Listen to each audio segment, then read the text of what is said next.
Órama is a word meaning broad perspective, and that's what we're trying to do in our research institute, which is a multidisciplinary team, and we're looking to address real problems in the 21st century and find solutions that relate to promoting wellbeing and resilience across the lifespan, and also promoting mental health and recovery where there is mental illness. The thing that sets Órama apart from other mental health research initiatives is that we have a focus both on wellbeing and mental health. So this joint focus means that we can actually work on solutions for a diverse array of communities.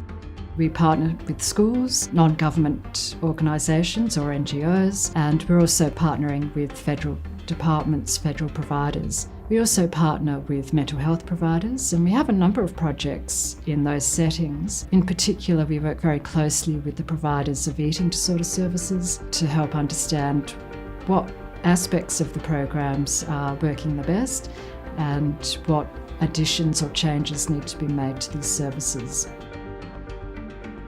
COVID was a very interesting time for the world. One of the things we found was that well-being plummeted. And there were some populations that we looked at that were particularly at risk. University students were particularly at risk. Health workers, particularly frontline health workers, Indigenous health workers. We were particularly interested to see how these things tracked through the general community and then through the specific populations. We developed an intervention that included all of these specific strategies. We wanted to also track wellbeing, so we've developed what we're calling the Be Well Tracker. We've developed the Be Well Plan, and then during COVID, of course, we couldn't roll out the Be Well Plan in face-to-face groups as we had been doing up until that point. So we put it all online, and we now have an app as well.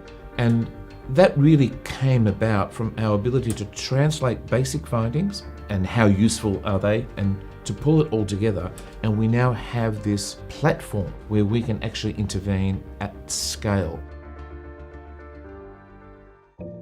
My research area is in the field of veteran wellbeing and transition. Veterans experience challenges when they leave the military, and that transition back into society involves finding relevant pathways through education, employment, housing, justice, community and family, as well as physical and mental health issues that veterans face. We're undertaking the first national study of veterans in incarceration across Australia. Also, we've been looking at the question of institutional abuse and organisational reform in the Defence Force. One of the other key areas that we've been looking at is veteran education. So finding opportunities, growth and opportunity for veterans. And we've established something called the Military Academic Pathway Program. My area of research is psychosis, and in particular I'm interested in the psychological mechanisms for why people experience psychosis. So my colleagues and I have been working on an intervention referred to as metacognitive training, where we encourage people to focus on these biased thinking styles or thinking distortions in the hope that if we can reduce people's susceptibility to these biases, we might be able to reduce their psychotic symptoms like delusions and hallucinations. And it's been shown to be quite effective at reducing delusional conviction, even at 3-year follow-up. We're now starting to adapt it to other mental health conditions, such as eating disorders. And I think it also lends itself to being administered online. And that's where we're going next in the future. And that dramatically improves access. Part of what Órama is designed to do is to have partnerships that have reciprocal benefit.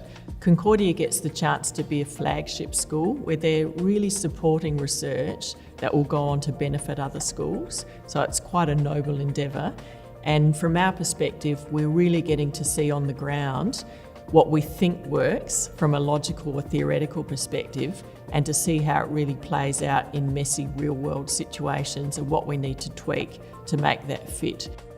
One of them is looking at body image. So some of the data we collected from students was telling us that they're not really engaged with the body image education they're already getting. So I've been able to access some programs that have shown really good results with Year 8s when they're delivered by psychologists, and we're now training teachers in the school to deliver those same programs. Researching mental health and well-being is very rewarding because it improves people's, including myself, mental health and well-being. I didn't expect so many connections for me to sort of come through the findings about white wellbeing, and I'm hoping that my thesis is an invitation to others to engage in a similar process, because through that hopefully their wellbeing will also be boosted. I think Órama is a really exciting initiative because it really tries to embrace the broad church, not just in terms of both wellbeing and mental health, but also in terms of the different disciplines involved in the research to tackle the different aspects of the questions that present when we're trying to promote wellbeing across the population.